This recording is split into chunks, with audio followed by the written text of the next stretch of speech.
Welcome back to the podcast. I'm your host, Jeremy Miller. Every week, I chat with fascinating people from all walks of life in order to bring you knowledge, inspiration, and insight.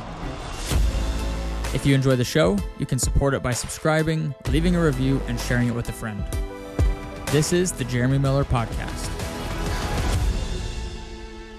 God, we just thank you so much for today. God, I thank you so much for my friend Jeremy Miller and this podcast that he's created and the people that he's impacting. God, I thank you for an amazing race. I thank you that we got to have such an amazing time in Jersey City, and now we get to share about that. And I pray that as I open my mouth, Lord, you would just fill it. You would fill it with wisdom, fill it with knowledge, fill it with understanding, so that we can help some people today through this show. So God, we love you. We thank you. We thank you for an amazing run this morning. In Jesus' name we pray. Amen. Amen, Piercy boy. Oh, Jeremy, we're back. Let's go. The world's favorite podcast guest, Pierce Showe. Oh, that's a very high. At least the listeners of the Jeremy Miller podcast, their favorite podcast guest. Well, I hope I live up to the hype. This is round 4 or 5? 5, I think. I don't know. We've done a lot. Does that make me your most featured guest? Oh, definitely, by far. Let's go. Well deserved, though, because as far as I know, as far as we're aware, there's no other human who has ran 3 200-mile races and a Sub-3 marathon in the same year. Within a 12-month span. Yeah. Well, actually within it was April. Well, I started first one in July. So it was April. So what is that, 10 months maybe? Crazy. You're a machine, or the machine. Is that what do they call you? The mechanism. The mechanism, sorry. You're living up to the name. Dude, how do you do it? What's the secret? Dude, there is no secret, man. You know it. You just got to put in the work and dream big dreams, set big goals, hire a coach to help you get there, and show up every day, just like you're showing up in this Bighorn prep. Yeah. Do you think part of it is like, some people might call it delusional confidence and thinking, wow, it almost sounds so crazy. 3 200-mile races in a year in the same summer, and then run a sub-3-hour marathon. Like those are just two, obviously they're both running, but they couldn't be much further apart in terms of like the training and the mindset. They're just so different. So do you think it's like just kind of a little bit of a like delusional confidence that you can actually go do these insane physical feats? Yeah, 100%. I mean, I think it's like a almost like what would the word be, like an ignorance to like how hard it really is and what it really takes. Like there's a clip I posted on Instagram that I'm like, I wake up from my first night sleeping at the Tahoe 200 and I'm like, man, if I knew, when I signed up for this, I had no clue how long it was going to be, and like that kind of stuff. And so I think going into these races, sometimes I don't know, or signing up for them at least, I don't know how hard it's really going to be. But what has happened is, like, as I pursued them and trained for them and completed them and succeeded, it like stacks the confidence that I have in myself to go out and do things that I don't think I once could. And also I think it's like, dude, seriously, I think it's too 100% like I've been directed in doing these things. Like I was telling Bree this morning about this verse in the Bible. It says, do not lean onto your own understanding, but in all your ways acknowledge him and he'll direct your paths. So it's like not leaning on your own understanding. That's where faith comes in, but acknowledging God and he'll direct your paths. And so I feel like over these last couple of years, as I've really gotten into running my first marathon in 2018, and then just like keep going, like I felt like God has just completely directed my paths one after the other. I like that. Yeah. But so this podcast is going to be centered around like the X's and O's, the tactical We'll give them tactical approach stuff to how to run a sub-3-hour marathon, because that's a very sought after goal. But I'm curious for you, after doing the 200s, what made you want to sign up for a marathon and try and qualify for Boston? Like why, what was like the motivation behind trying to go sub-3? Yeah, that's a good question. So whenever I set goals, I want to set goals that excite me, things that like man, like I just want to accomplish. And that doesn't mean I'm going to have days where, or I'm not going to have days where I get up and I'm like, man, I don't want to do this, because I definitely have those days. We all do. But I set goals that excite me. And after running like just about as far as I thought was like possible, or like that there was a race to do, I was like, man, I've been spending so much time like putting in all these miles, running a ton of miles a week, doing these 4-day races, having 2 weeks of brain fog after doing them. And it was an amazing experience, but I really wanted to take some time and like train for a hard goal that was going to be hard and challenge me, but also wouldn't require as much maybe time per week. So honestly, I knew that running a marathon, like it would be intense, but it wouldn't require as many hours, so that I can invest in certain relationships that I wanted to and do certain things that I wasn't able to last year because of all my commitment to these races. I mean, I did 4 races that were extreme ultra distance, and each of them took about a week to do. And then you take in the time spent prepping for them, the time recovering from them. And really, I didn't feel like myself for like 2 weeks after the race too. So that's like 3 weeks kind of out of commission per race. And so that's part of what, and I wanted to run a sub-3. I mean, who doesn't, right? If you run. Yeah. So it was just the excitement of like doing something still hard. Yes. And but also challenging, less time commitment. But less time commitment. Okay. Yeah. That's fair. I don't know if, maybe I was going to say objectively, like what do you think was harder, the sub-3 or the 3 200-mile races? I know they're hard in their own way. But yeah, like, they're hard in their own way. I mean, I think the 3 200-mile races for sure. Yeah. Because dude, it's just so much time. Yeah. Like honestly, when we did the sub-3, like those miles, because you're running like 6:30 pace, they just go by like that. They just keep going by fast. And although it's hard, like I felt like really well prepared for the race. And so, yes, there were some highs and there were some lows, but like when you're in the low, it may last a couple minutes. At least it did for me during that race. Whereas like, dude, there were hours where I felt like horrible during these 200s. So do you think just the time? Do you think so the 200s definitely sound mentally harder. Yeah. Do you think physically they were harder as well? No, or yes. I do think they're physically harder too, because it's like, dude, you're on your feet for 3 days. Yeah. Imagine, this is what I tell people, imagine standing all day, walking around, and then not sleeping for 3 nights straight, doing that 3 days in a row. Just that. Now add on running 200 miles. Like even just standing during all day can like hurt my feet. Now pair running, pair mountains, pair rocks, like all that on top. Yeah, it's not fun. Okay. I've been curious about that because obviously a sub-3 marathon is hard. Yeah. Like it's a difficult thing to do. Yeah. But that just shows how hard the 200s were. Yeah. The biggest difference, and I'm realizing it too now as I think of it, is just the time. Yeah. Like the time spent in suffering, because the biggest reason that people quit is because they think in their mind, they're like, man, if I feel like this now, I cannot imagine feeling how I feel for several hours longer. Versus in a sub-3, it's like, man, I can't imagine feeling this way for 2 more hours. Yeah. Versus 10 or 24 or whatever. Do you think doing the 200s made the sub-3 feel just a lot easier? Because now you have this baseline for what's hard. Yeah. It's shifted so high. Well, and it's like, dude, like I'm used to being out there for 3 days. Yeah. I told you after this, I'm like, dude, this is so weird. Like finishing a race and like having half the day left still to just hang out and do whatever, go eat, go have fun.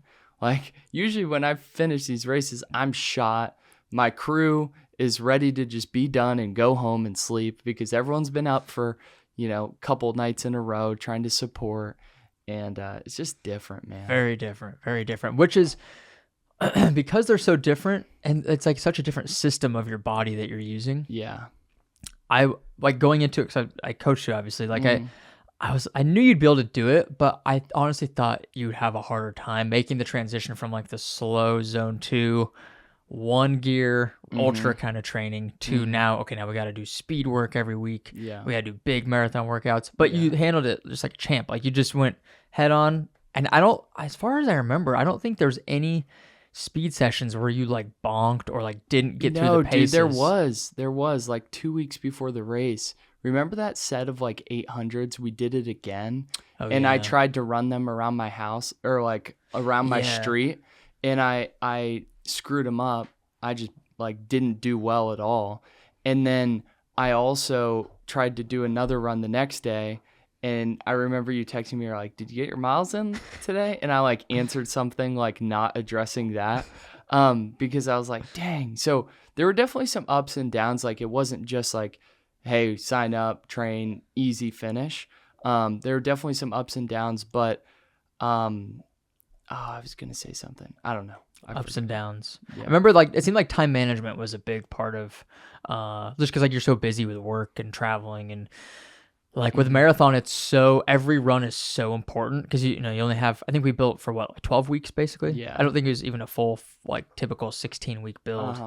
So in that 12 weeks, I mean, you only get 6 runs a week basically, and each run is so crucial, especially the speed workouts. Yeah. And even, like the Tuesday morning 8 miles, like that's important for sure.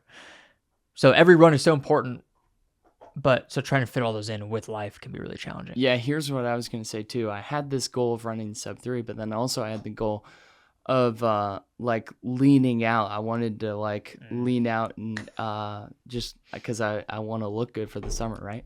And so I did carb cycling, and so I was like doing 300 grams of carbs, 150 and 75. And if you ever run speed workouts, if you run a speed workout and you're on a 75 gram of carb day, it's not going to go over well, especially if it's like a long marathon workout.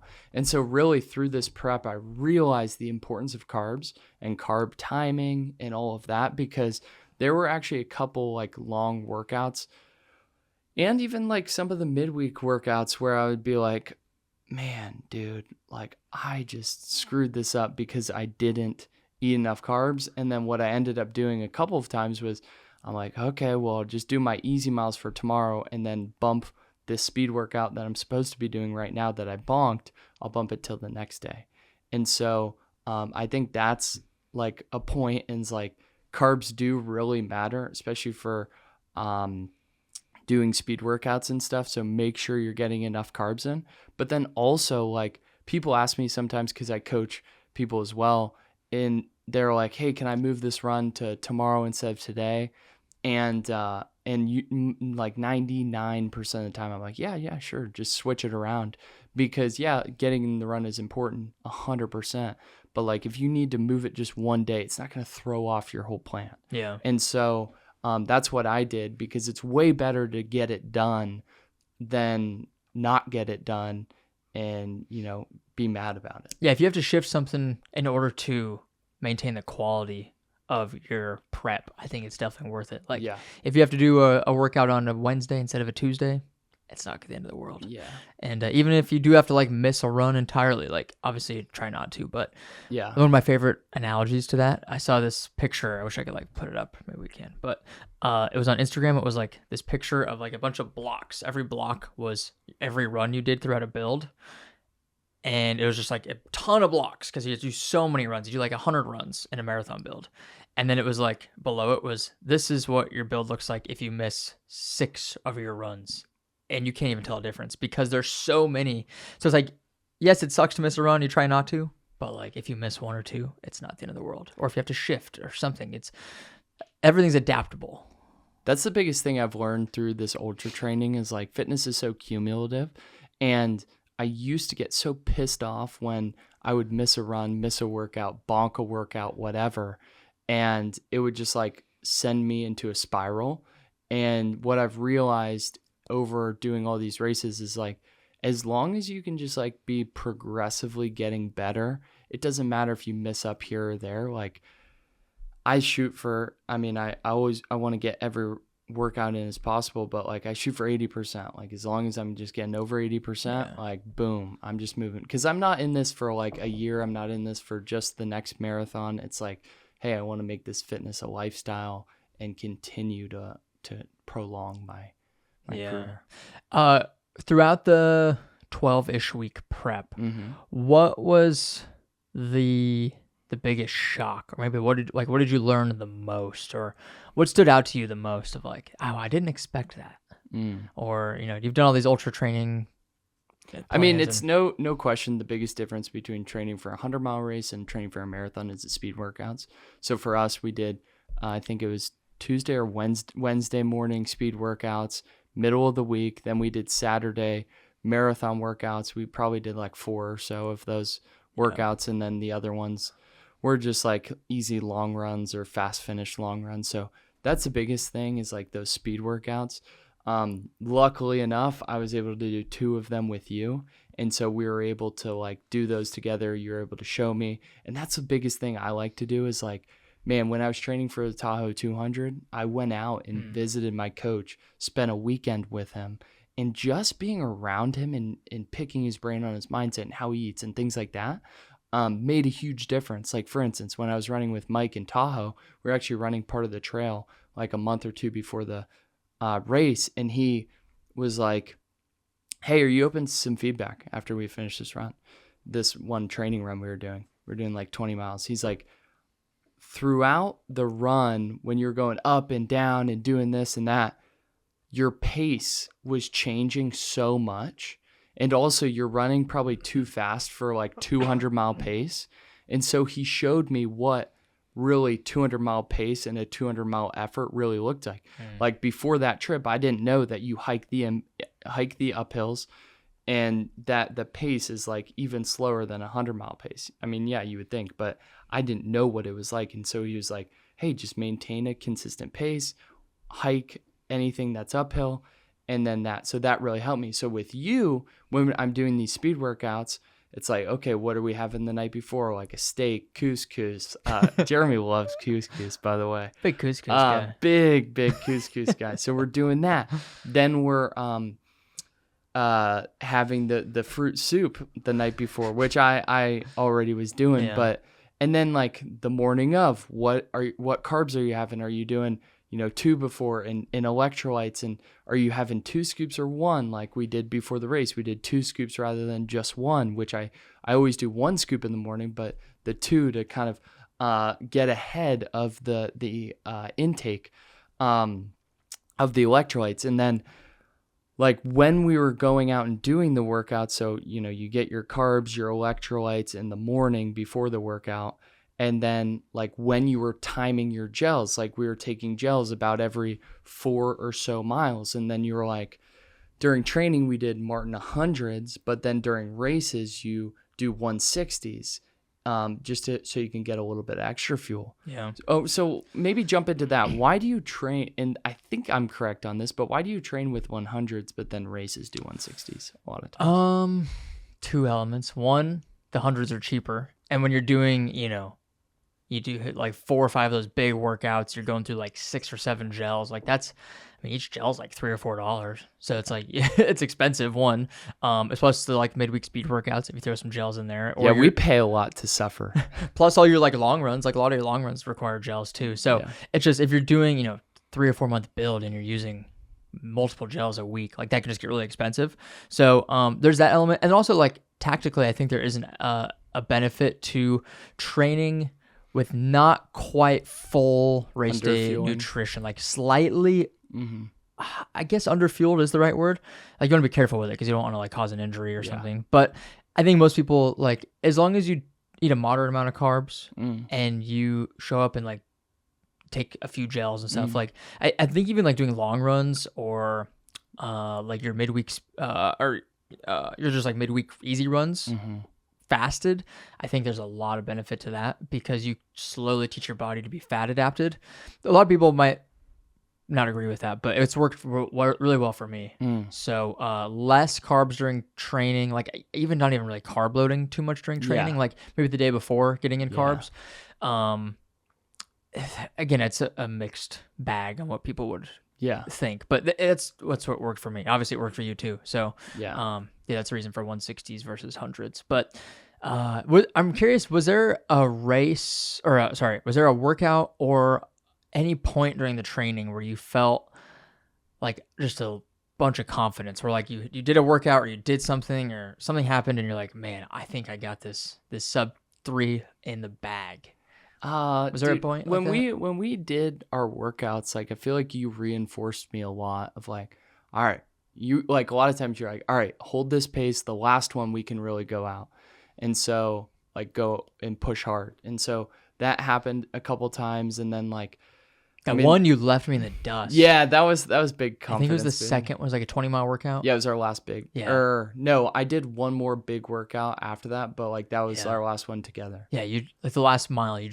I couldn't keep up with you. Yeah. You smoked me. Yeah, I think too that's where like my aerobic base like or whatever capacity Yeah. really showed because like you weren't in the best shape you've ever been. It's not like you're in bad shape at all. Or at least I think because you had just come off. This guy's being humble. I think if I'm not mistaken, you had just come off a 50-mile race the week before. Yeah. Yeah. So anyway, But still, I couldn't keep up. But yeah. So like that gave me confidence. So just hitting the workouts really gave me confidence. That's what I'd say. Yeah. Okay. So maybe like the long run The last one. workouts Yeah. and the last ones. Yeah. And I think that's a big piece too of any workout. I think is a really easy way to build confidence is save your fastest rep or your fastest mile for the last one. Yeah. Like if you can finish a workout feeling really strong, Yeah. I think that's the best way to do it. Because so many people go out and their first rep is their fastest of the whole workout. Yeah. And you're just like hanging on by a thread the last Yeah. rep. If you flip that, go out a little bit easier, warm up into the workout, Yeah. ease into it, and then the last rep, just full send.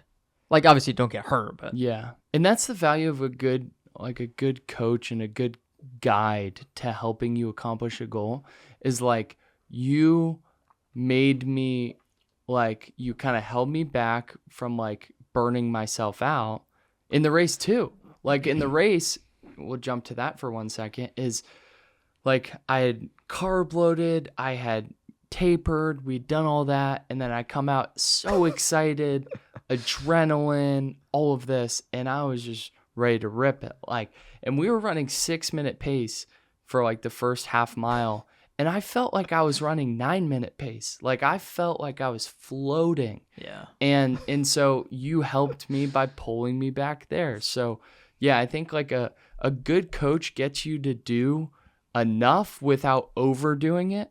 So then you can like pace yourself. Yeah, that's I think that's probably one of the biggest things people struggle with, or I mean I know that's what I struggle with the most of any race, even like this 100-mile I'm about to do. Making sure I don't go out too fast, making sure I'm not like training balls of the wall every single time. It's like why zone 2 training works. You go out at a moderate effort, that way you can come back the next day, keep showing up. During a marathon, don't go out too fast. Yeah. So you can push it like you did in negative split on the back end. Yeah. It's just really hard to do because it's just like human nature, I think, too. When you feel good, you want to go and push. Yeah. And everybody feels good the first half marathon during a marathon. So, yeah.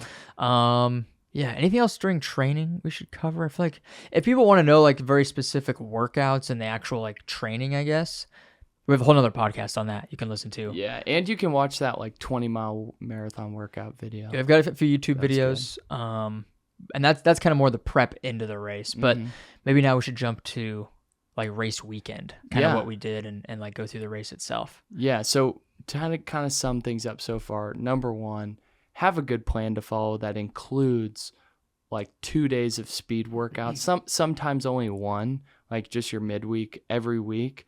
But then like how often did we do those marathon basically workouts? it's like a 3-in-1 structure. So like one Saturday you do an easy run, the next Saturday you do like easy run with a fast finish, the third Saturday you do a marathon workout, the fourth Saturday you do like a deload or just like a lower mileage easy run.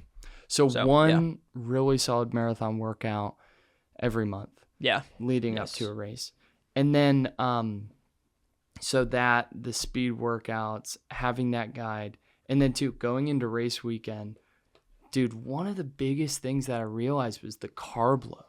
Like for my 200s and 100s, like, yeah, eat pasta the day before and, do that. But I'd never been methodical about it because also too, like you're tapping into different energy stores with the 100 miles and the ultras because your pace is so different.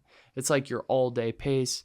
You're burning fat too in that versus like this, you need your glycogen stores to be completely topped off. And so you showed me that calculator, which I'm sure you can throw into the description. And essentially you put your height, your weight, your race time and distance. Yeah. And then it spits out like how many carbs you need to have per day and whether it's a 2-day or a 3-day carb load. So we did the 3-day and I had to eat like 700 grams of carbs per day. And think about this. I had an athlete of mine just be like, this doesn't seem like that many carbs. And he's like eating 650 a day. And my gosh. I'm like, bro, what? But I think too, 700 grams of carbs is a lot.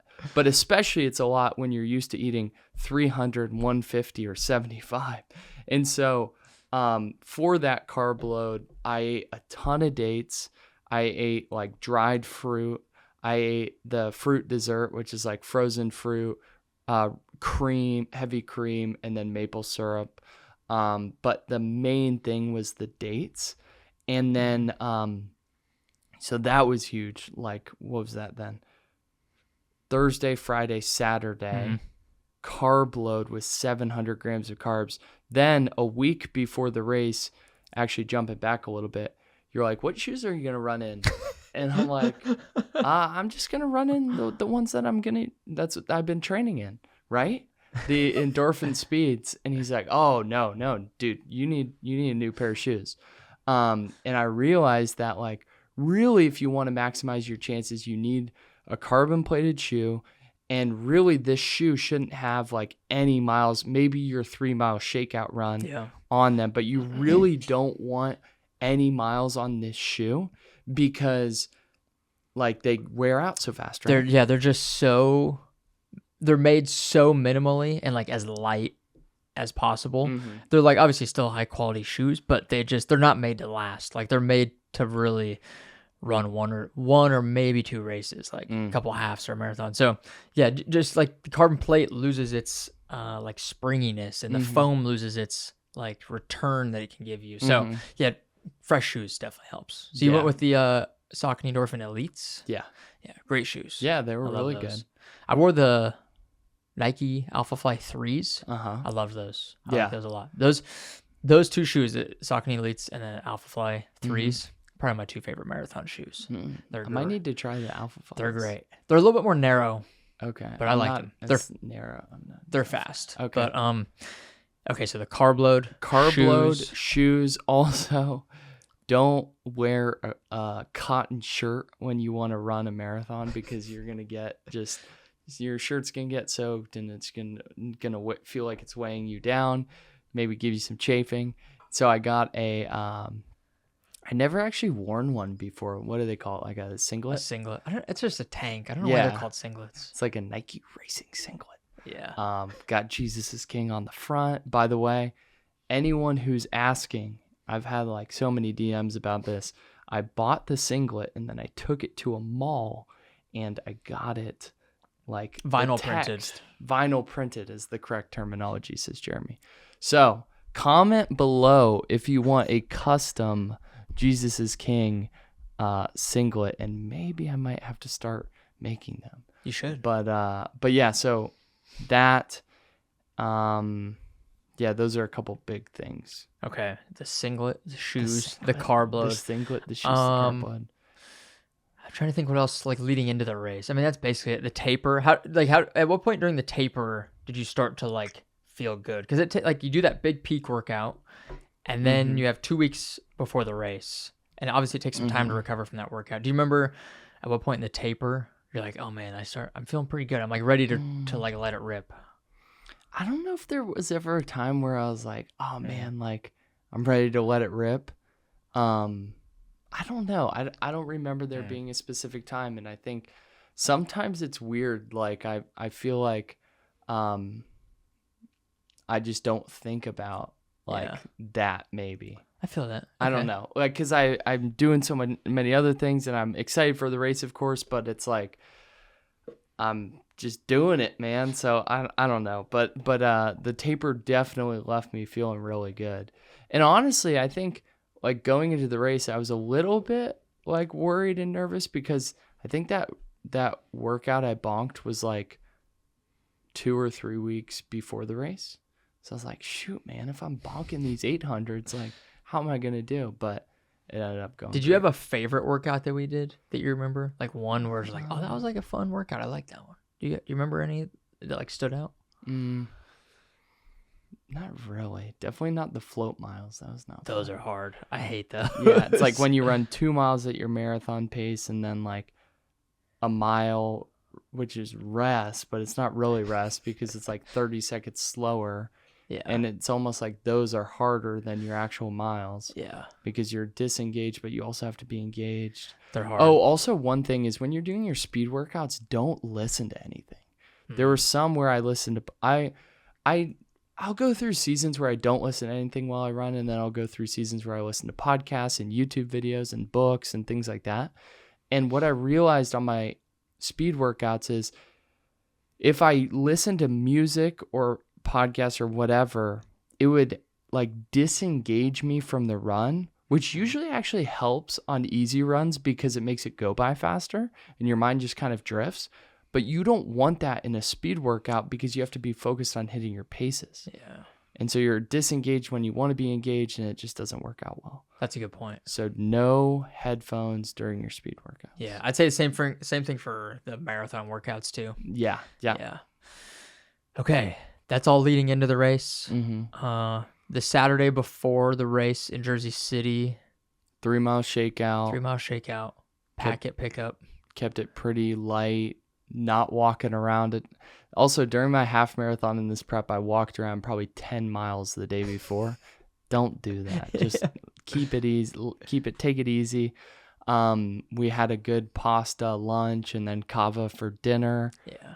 And then Did we take a nap that day or no? Yeah, I think we did. We just laid down. It was like a 20-minute nap or something. Yeah, quick. we were so like tired of carbs. We Yeah. couldn't see another carb. Yeah. But we had some more carbs the next day. What did we have the day before? The day of the race, we woke up. What time did the race start? Like 7? I think it was at 7. So the race started at 7. What time did we get up? Like 5? I think it was 5, yeah. So we got up at 5. And then I had 2 scoops of switchback electrolytes, 2 before, and then I think I had a drink mix. The Morton drink mix? Yeah. Probably the 320 or the 160.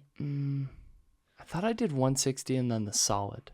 That might have been it. Yeah, 160 and then the solid. And then we go to the race. I had some coffee as well. Go to the race. We kind of ran a little bit. Yeah, but I think we did like a half mile to 3/4 mile, like just real easy warm-up jog. And then we Like did 10-minute like pace. 2 or 3 like Pickups or pickups, strides. yeah, strides.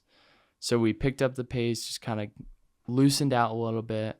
We didn't really do any like dynamic stretching or anything. I typically like don't do that before runs, because I'm like typically the first couple miles are easy miles. But for this, we already done the easy mile run warm up and strides. Went to the bathroom, found a bathroom. By the way, it's hard at a marathon. You got to get creative, but you got to get it done. Luckily, I snuck into this elite line and got it done. But then we get in line. I got in line. an alley. Jeremy's just primal. I couldn't find any bathroom. So we get in. I literally get into the corral like 2 minutes before the start. Yeah. Were you like, where's Pierce? We were waiting. Me and Nick, the videographer, were like, "Where's Pierce? Where's his bright green hat?" And that's why I wear it, so you can spot me easily. and then I finally found you. Fortunately, right before the race started. Like 2 minutes before. So then 2 minutes before the race, literally I pull up. We're about to start. We take a gel, one of our Morton 160s, and then we're off. And dude, like it was like the gun, and it was like surreal because Jeremy ran the whole race just to like pace me, which is so fun. And then we're out here in the streets of Jersey City with how many 7,000 people. I think so, yeah. 7,000 people, and I'm used to these 200-mile races where if you're lucky, you get 200 people. And so there's like no one at those races compared to this, and there's so many people, so much crowd support, and we start off at a 6-mile pace, 6-minute mile pace. Dude, I remember you went out, and I looked down at my watch, it said like 6:04. I'm like, oh God, no, Piercy. Because our goal pace was 6:38 per mile. So walk them through pacing strategy. Yeah, pacing strategy. Typically, if it's a flat course, it's easy. Like Jersey City, first 3 to 4 miles, I always tell myself or anybody I'm coaching, like, go out right on marathon pace or 5 seconds slower, somewhere in that window. So for us, it would have been like 6:38 to 6:43 per mile. And more often than not, because you feel so good like you did, you end up running right on marathon pace or maybe just a touch faster. But if you, I think, have that mindset to tell yourself, just go out a little bit. You consciously have to tell yourself to run slow. You have to like hit you feel like you're hitting the brakes. Because you've card loaded, you've tapered, you're prime. I even told you that. I was like, 6:38, don't go any faster than 6:38.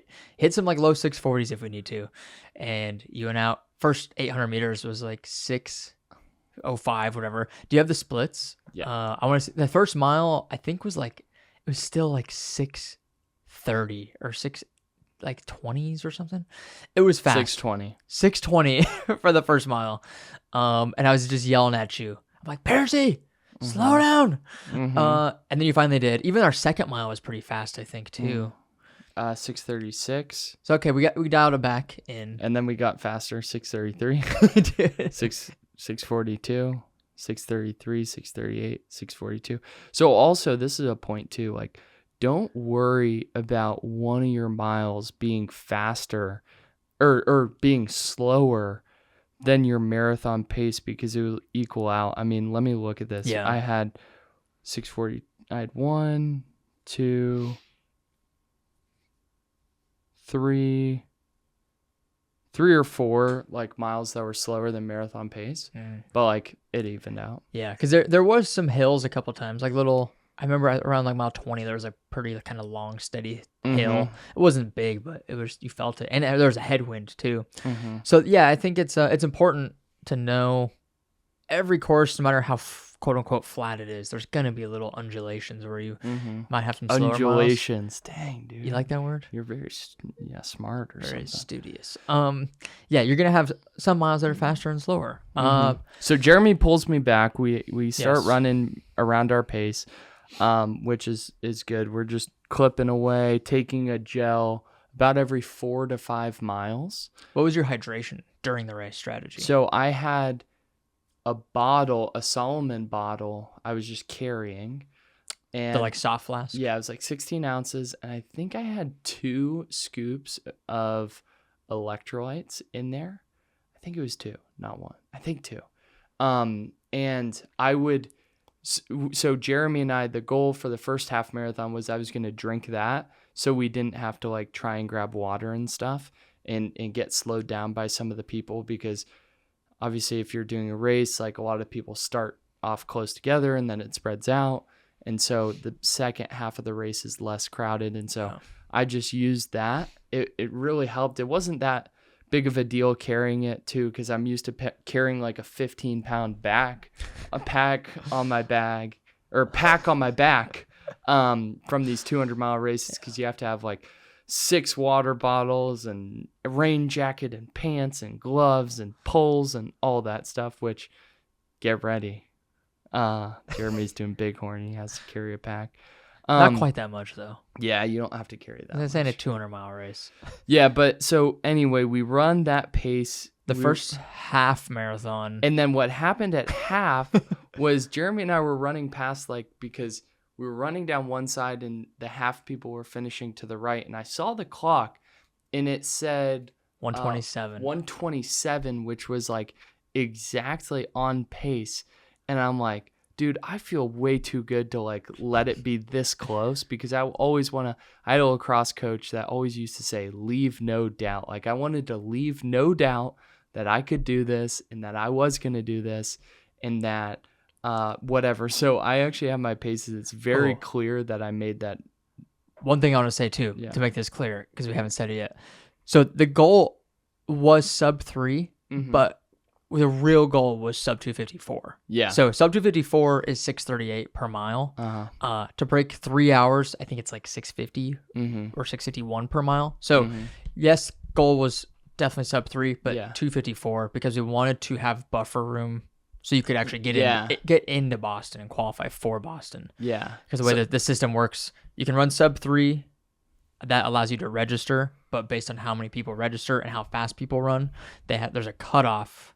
So, like, what was the cutoff last year? Last year it was 5.5 minutes. So anybody that ran slower than 2 hours 54 30 roughly didn't get in if you're in that like qualifying age and gender.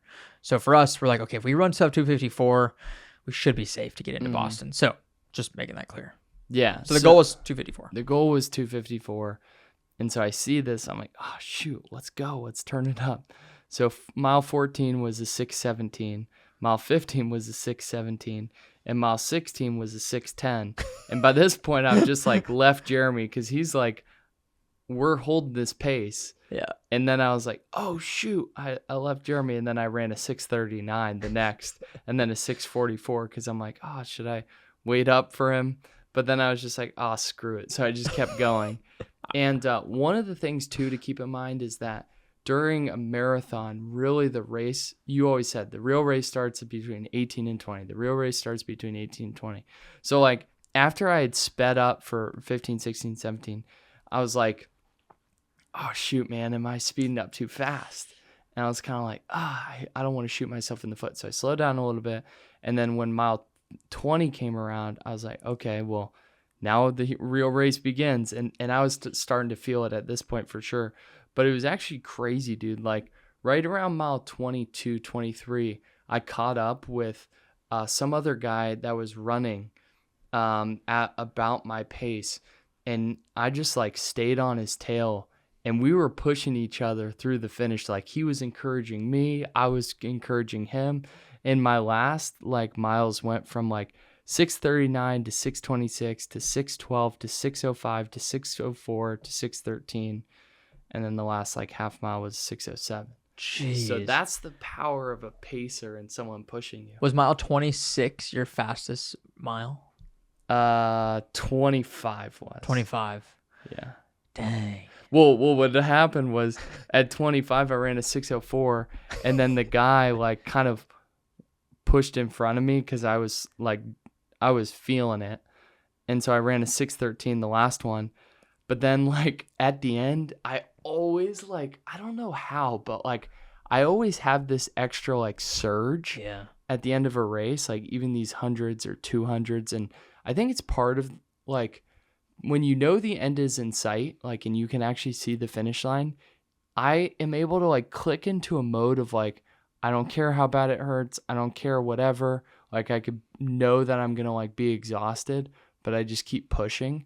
And I think, and so what ends up happening is this guy got like ahead of me, probably by 100 or so yards, maybe even 200.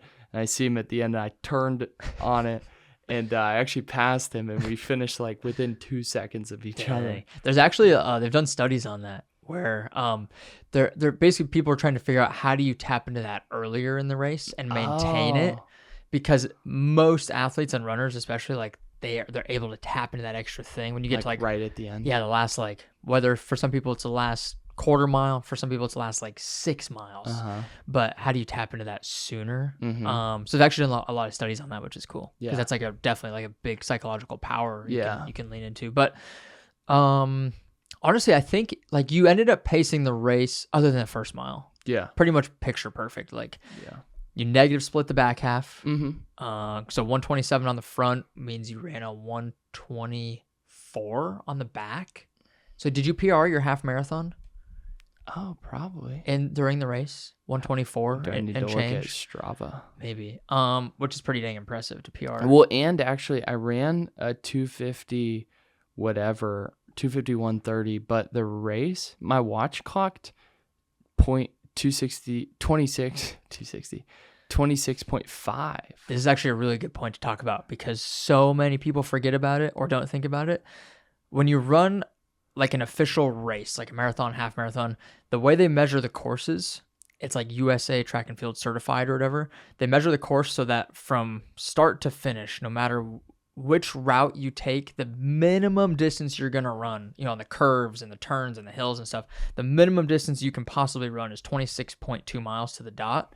So if you think about how many turns are in a race, like the tangents and the diagonals. And a lot of times you can't take like the shortest distance possible. Yeah, if there's like people and stuff, like, so you end up almost always running, I find like about a quarter mile longer. So like 26.5 miles or so. And I think so many people forget about that. Like I was coaching a guy, he was trying to run a sub 120 half, Sawhill Bloom. And he saw he was looking at his watch. He's like, oh, I'm good. He was pushing it at the end.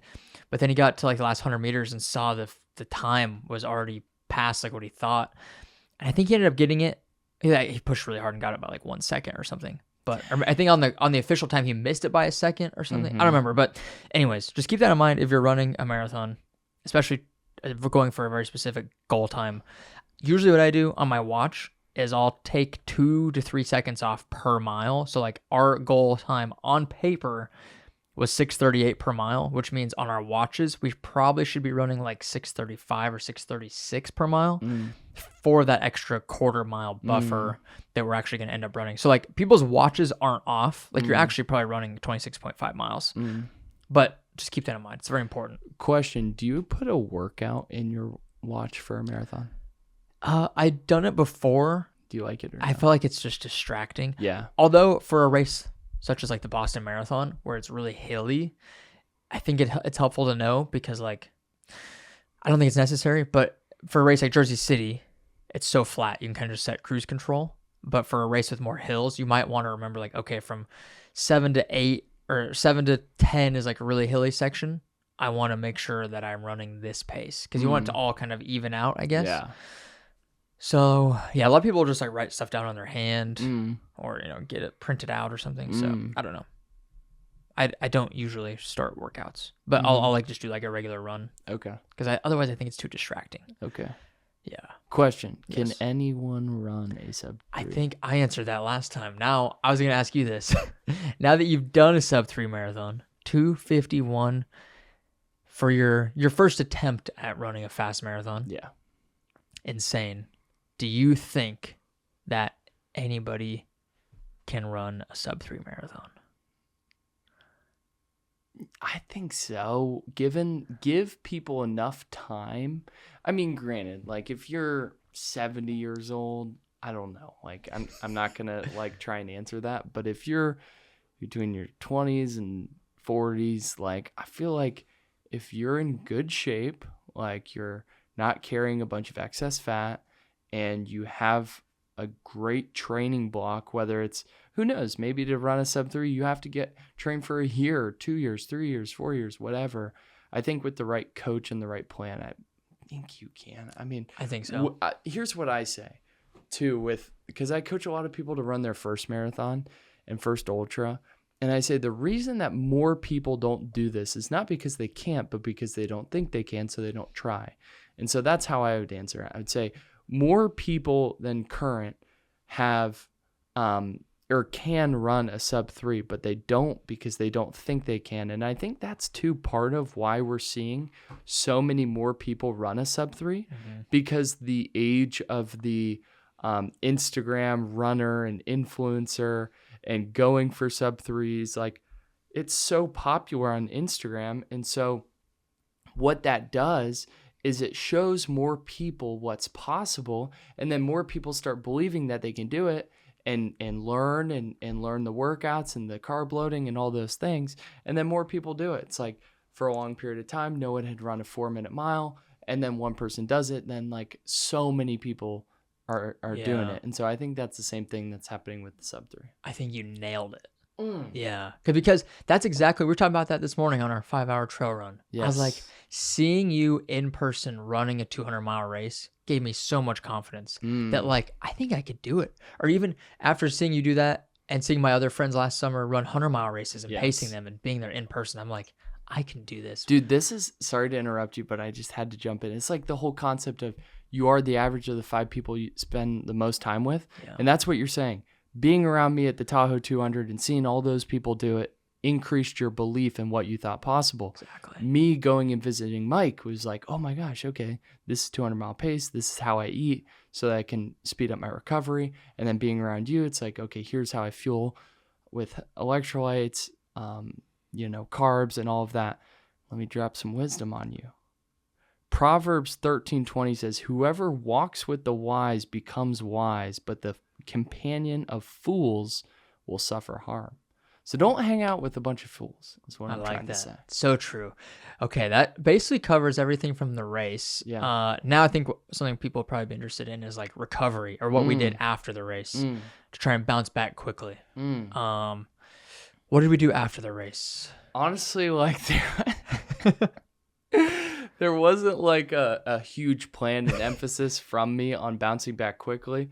I like after the race, what did I do? I had a conference for work that I had to go to. I just went straight back to work and doing stuff. So like I lifted the next day, or the next week, but I wasn't running a ton. I ran a couple miles here or there. What about day of the race, like immediately following the race? Oh yeah, that's a good question. So we did a ton of walking, like because we didn't have a car or anything, we were walking around. I would highly recommend that.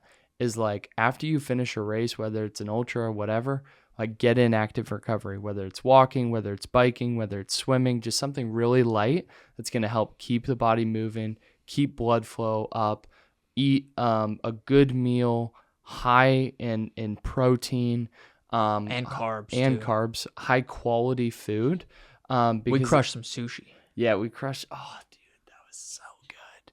I think a lot of people are like, oh yeah, just finished a marathon, let me treat myself to a pizza. And I'm like, well, I don't know. I'd rather eat healthy and recover faster. That's my hypothesis. Yeah. But yeah. And then and I think that's too, that's okay. Like we're just saying, it's not going to kill you if you don't run for a week or 2 weeks. Like you're going to be able to build that fitness back fast. But what you should do is move around at least. But you don't always have to be like, okay, I just finished this, I'm going into the next thing. And I've had seasons like that, and I love being like that. But just the nature of where I was at with time in this year is I didn't have a next goal that I had to get right into. So the next 2 weeks were much more lax than they were typical. Or you can do what I did and go run another marathon 7 days later. Yes, that would be so fun. That would be so fun. Yeah, and I want to do that. Yeah, it was fun. You should do it. We should go for 4 sub-3s in 4 weeks. Oh my gosh. Could you do it? I was having some Achilles problems after the third one. Okay, but also a year from now, won't you be That's even true. better shape? Yeah. I would consider doing it again, maybe. There's no rhyme or reason or really true meaning behind doing it. It just happened to be I committed to all these races kind of individually, and I'm like, you know what? I could just go easy run all of them. What fun would that be? Yeah, exactly. Okay, real quick. Okay. We have 4 minutes left. Any final wisdom that you would like to share or questions you would like to ask? Sub-3 marathon. I really like what you said about, yes, within reason, I think anybody can do it. If you're able-bodied, if you're not way overweight, whatever that means. Don't get offended. If you can go run 26 miles right now without stopping, you can run sub-3. Maybe we put it that way. That's a good one. And you're not 96 years old. Yeah. I think if you can go run 26 miles without stopping, even if you can't, doesn't mean you can't work towards it. Yeah. I think way more people can do it than they think they can. And it's just listening to people like you or me or other people in your friend groups or in your town or your run club. Just be around those people, pick their brains. Yeah. That's one thing I think that makes you so successful at all this stuff is you're so proactive with it. You're not just like, oh, I think a sub-3 might be cool, but I'm just going to buy this training program online and hope it works. You're just like, okay, I'm going to find somebody who's done it. I'm going to go visit them and do workouts with them and constantly pick their brain and ask them questions. And you intentionally put yourself into the situation that's going to help you succeed the most. Yeah. And I think that curiosity and that commitment to the goal. And the urgency too, because it's yeah, you can do a training plan that's generic that you pay $50 for, but like, I want to do it. I want to have the best coaching. I want to have a bulletproof plan, or at least someone to help me me in the best position possible. So I'm going to pay for that. I think like some people don't realize the value of like paying for coaches or resources or like whatever. It's like people pay for school and people pay for college, but why don't you pay for like a coach to help you like lose weight or get in shape, lift more? Like you had a guy teach you how to or coach you up in how to do a 500-pound deadlift. Like it's such a shortcut to getting to where you want to go, is finding someone that's been there and like just studied under them. Like I sent a guy a message actually on Instagram probably an hour ago who's really good at content in the content space. I said, how much would it cost for me to shadow you for a weekend? Just because I want to be around it. And the fastest way to get somewhere is just to be around people actually doing it and be curious and ask them questions. Yeah. And so that's a big thing I would leave people with. And then I'll also leave them with another Bible verse, dude. Hit them because with it. It's the truth. It's the living word. It says in Galatians 6:9, it says, don't grow weary in doing good.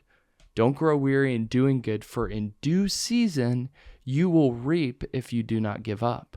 And so it's like, don't stop. Don't grow weary. Don't stop. Keep pushing forward, because there is a season that will happen that you will reap if you do not give up. And that's the thing with the Sub-3 marathon. It's like, if you train for it for a month, yeah, like good luck. But if you train for it for 16 weeks, 20 weeks, however long, like you put yourself in a much better position to get it. But don't grow weary in the process, because it's hard. It's hard sometimes. I tell everybody the biggest factor in success for running or fitness or life is consistency and patience. Just be consistent, show up, do the boring work, the stuff that's not that exciting, but you know those steps are going to get you there. And then just be patient. Trust the process. Yes. And wait for the season to reap what you sow. Exactly. You got to sow. You got to sow. If you sow, it will grow and you can reap it. Yeah. Yeah. So comment below somewhere, wherever you're listening to this, if Jeremy and I should do episode 20 and what we should do it on. I think we've recorded a podcast on just about everything. I think we should do a Bighorn 100 recap after you pace me.